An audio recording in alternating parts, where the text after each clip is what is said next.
बिस्मिल्लाहिर्रहमानिर्रहीम, अस्सलाम वालेकुम। हार्वर्ड एकेडमी की तरफ से आपको वेलकम कहते हैं। हम पेंशन रूल्स को पढ़ रहे हैं और इस कंप्लीट कोर्स को आप www.harvardacademy.com और 033357062226 हमारा व्हाट्सएप नंबर है, इस पे आप हमें कांटेक्ट कर सकते हैं। तो ये जो हमारे पेंशन रूल्स हैं, इनकी एप्लीकेशन ये है कि हमने आप जो अमेंडेड पेंशन रूल्स जो कि बहुत निटी ग्रिटी चीज़ों को भी कवर कर रहे हैं, जो पहला सेशन था हमारा उसमें हमने उनको थारोली मेन इंपॉर्टेंट पॉइंट्स को कवर किया था, और लास्ट जो हमारे एस्पिरेंट्स थे उन्होंने कुछ हमें कहा था कि कुछ ऐसे क्वेश्चन थे जो अनसीन थे। वजह ये थी कि हमने डिटेल में पेंशन रूल को नहीं पढ़ा था। अब इस दफ़ा चूँकि हमें टाइम अलाउ कर रहा है तो हम इसको पढ़ रहे हैं। इसके एग्ज़ाम के पॉइंट ऑफ व्यू के साथ साथ मैं आपको ये भी बताता चलूँ कि अगर आप अकाउंट्स डिपार्टमेंट में जाना चाहते हैं, ऑडिट के फील्ड में जाना चाहते हैं, तो डेफ़िनेटली ये जो कोर्स है आपको प्रोफेशनल कैरियर जो है उसमें भी हेल्प करेगा। प्रोफेशनल कैरियर की अगर बात करूं तो इट्स मीन कि आप जब अपने ऑफिस को इंचार्ज बनेंगे, संभालेंगे, तो उस वक्त जब आपको पेंशन के रेलेवेंट मामलात को समझना होगा,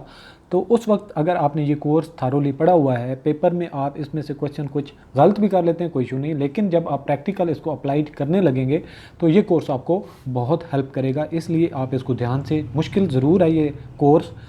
एग्ज़ाम में तो आपकी हेल्प करेगा ही करेगा,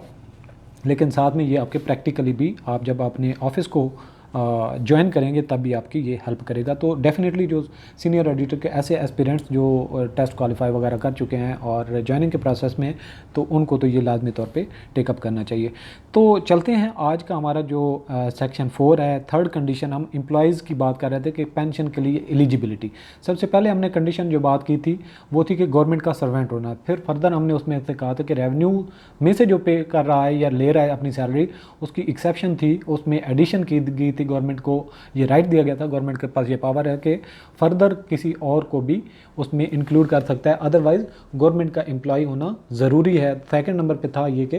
वो सब्सटेंटिव पोस्ट होल्डर हो। सब्सटेंटिव पोस्ट के बाद में हमने फर्दर जो है लास्ट लेक्चर में उसमें फर्दर जो रिलैक्सेशन थी और जो पीस वर्क बेसिस पे थे या फिर कुछ एक्सेप्शनल केसेस थे, जो नेवी के कोई ऑफिसर मेडिकल का है, उस पर हमने डिटेल से बात की। वो फर्दर हम आज जो है हमारा तीसरा जो कंडीशन है, सोर्स ऑफ रिमनरेशन, यानी कि वो गवर्नमेंट के फंड में से उसको सैलरी मिलनी चाहिए। इसको हम पढ़ेंगे और देख लेंगे कि इसमें कुछ एक्सेप्शन अगर ऐड की गई हैं गवर्नमेंट की तरफ से तो वो क्या क्या है।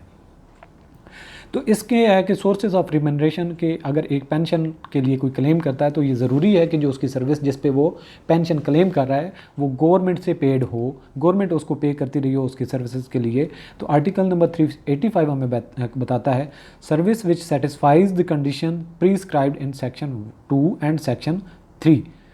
सेक्शन 2 और 3 में हमने जो बात की वो क्वालिफाई करती हैं, और does not qualify according to the source from which it is paid. तो ये ज़रूरी है कि देखा जाए कि वो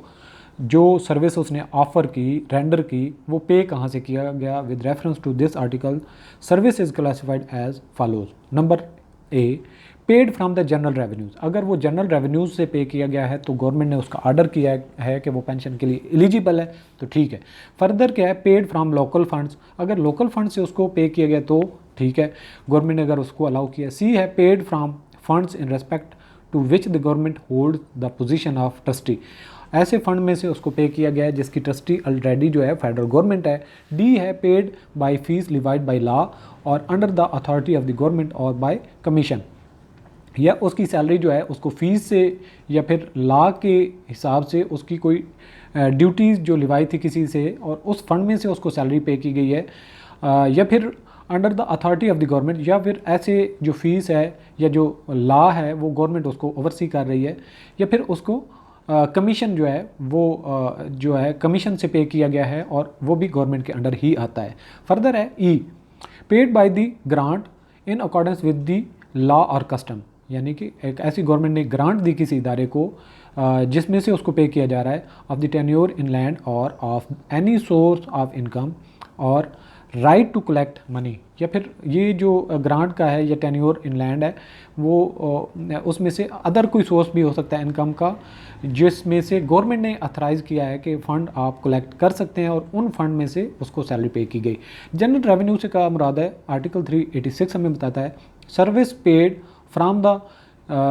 जनरल रेवेन्यू क्वालिफाइज, यानी कि जो सर्विस उसने की जनरल रेवेन्यूज़ में से उसको सैलरी पे की गई। The fact that arrangements are made for the recovery of the part of the government of the whole or part of the cost of the establishment or officer does not affect the operation of this principle, provided that establishment or officer is appointed, controlled and paid by the government। वो कोई मामला नहीं है, यानी कि the fact that arrangements are made for the recovery of the part of the government, यानी कि government उसकी रिकवरी कर रही है, जनरल रेवेन्यू की मद में उसका पैसा आ रहा है, of the whole or part, यानी कि ये रेवेन्यूज़ होल भी हो सकते हैं, पार्ट भी हो सकता है, और इसको क्या करते हैं, of the cost of an establishment और ऑफिसर। और ये जो जिसको पे की जा रही है वो इस्टेब्लिशमेंट बेसिस पे है, जो कि ऑफिसर अपॉइंटेड है, यानी कि उस इदारे की जो स्ट्रेंथ है उस पे अपॉइंटेड है प्रॉपरली, और उस को सैलरी जो पे की जा रही है वो जनरल रेवेन्यूज़ में से गवर्नमेंट के आर्डर से पे की जा रही है। ये है इसका मतलब, does not affect the operation of this principle, ये इस प्रिंसिपल को अफेक्ट नहीं करेगा कि उसका रेवेन्यू पार्ट में है, किसी तरीके से है, प्रोवाइडेड दैट इस्टेब्लिशमेंट और officer is appointed, control and paid by the government. मतन क्या है कि ये जो ऑफिसर अपॉइंटेड है ये गवर्नमेंट ने अथराइज किया हुआ है, इस बेसिस पे उसको इस्टेब्लिश किया गया है, और जो फंड अवेलेबल हैं वो गवर्नमेंट के ऑर्डर से या गवर्नमेंट के कंट्रोल में है, तो उसी से पे किया जा रहा है, यानी कि इस्टेब्लिशमेंट के अगेंस्ट ऑफिसर है, और जो फंड्स जहाँ से उसको पे किया जा रहा है वो भी गवर्नमेंट के ऑर्डर के ज़रिए से ही उनको हैंडल किया जा रहा है। Note, in making arrangement for the recovery of cost of establishment it should not be forgotten that government has to bear not only the immediate cost but also that leave allowances and pension, कि ये नहीं है कि government के order से उसको सिर्फ जो रेवेन्यूज़ में से पे किया जा रहा है, बल्कि आफ्टर इफेक्ट्स या कास्ट वगैरह जो है वो ऑलरेडी गवर्नमेंट को इफेक्ट कर रही है, यानी कि अगर उसको पे कर दिया गया है तो इसका मतलब है कि गवर्नमेंट के जो रेवेन्यूज़ हैं वो डिक्रीज़ हो गए हैं, तो इफेक्ट गवर्नमेंट की तरफ ही वो जा रहा है। इसकी एग्जांपल है, when police officers are entertained at the cost of individuals and corporate bodies, an additional charge of 1/4 of the pay of officers whose pay is not less than ₹100 a month and of 3/16 of the pay of others must be defrayed by the persons for whose benefit the officers are employed, provided always that the additional charge shall not be made when such officers do not belong to the regular police but are also temporarily but are only temporarily engaged, their service not counting for pension, or when the pay of the officers is a charge upon the general revenues। तो यहाँ पे ये example जो है इसको आप understand करने की कोशिश करें। When police officers are entertained at the cost of individuals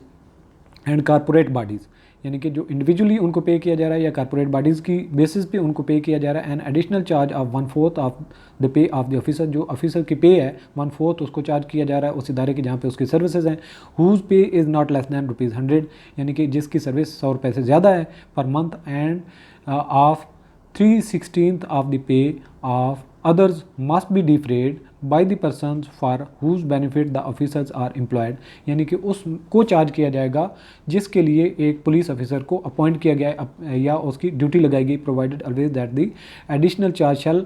not be made when such officers do not belonging to the regular police, यानी कि ऐसे जो पुलिस ऑफिसर्स हैं जिनको डिप्लॉय किया गया वो रेगुलर पुलिस का हिस्सा नहीं but are only temporarily engage, जिनको आर्जी तौर पर रखा गया है, their service not accounting for pension, ऐसे जो पुलिस ऑफिसर्स हैं उनकी सर्विस को परमानेंट जो है वो पेंशन का हिस्सा नहीं बनाया जाएगा, या उनकी सर्विस जो है जो हैं ही उनको आर्जी तौर पर रखा गया तो उनकी सर्विस कैसे कंटिन्यू होगी। और when the pay of the officers is charge upon the general revenue, यानी ऐसे ऑफिसर जिनको टेम्प्रेरी हैं और उनको जनरल रेवेन्यू से पे किया जा रहा है तो डेफिनेटली उनको जो है वो क्वालिफाई नहीं किया जाएगा। Local funds and trust funds, article number 390 बताता है service paid from a local fund qualifies or does not qualify according to the rules laid down in chapter. ये चैप्टर जो हमारा गिवन है ये तकरीबन 62 बनता है, इसके मुताबिक जो लोकल फंड में से qualify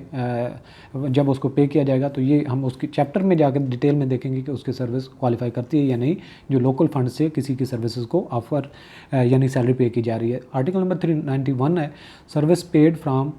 funds which government hold only as a trustee, यानी कि ऐसे फंड जिसकी जो गवर्नमेंट के ही हैं, ट्रस्टी उसकी गवर्नमेंट है, उसमें से पे किया जा रहा है, such as under the court of wards or in at attached states does not qualify. जिन यानी कि ये जो मद में है, यानी कि ट्रस्टी गवर्नमेंट है, सच एज जो कोर्ट के वार्ड्स हैं, या फिर जो attach states real estate department के हैं, उनको जो पे किया जा रहा है और उनकी जो सर्विसेज हैं ऑफ़र की जा रही हैं, लेकिन कहाँ से पे किया जा रहा है, ट्रस्टी से पे किया जा रहा है। लेकिन इसके बावजूद जो कोर्ट वार्ड्स हैं या फिर अटैच स्टेट के जो ऑफिशियल्स हैं, उनकी सर्विसेज के वो क्वालिफाई पेंशन के लिए नहीं करेंगे। इसके बाद है fees and commission. Article number 392 है, एक्सेप्ट व्हेन फीस और commission are drawn in addition to pay, यानी कि उसको कमीशन और फीस एडिशनल टू पे किया जा रहा है from the general revenues service in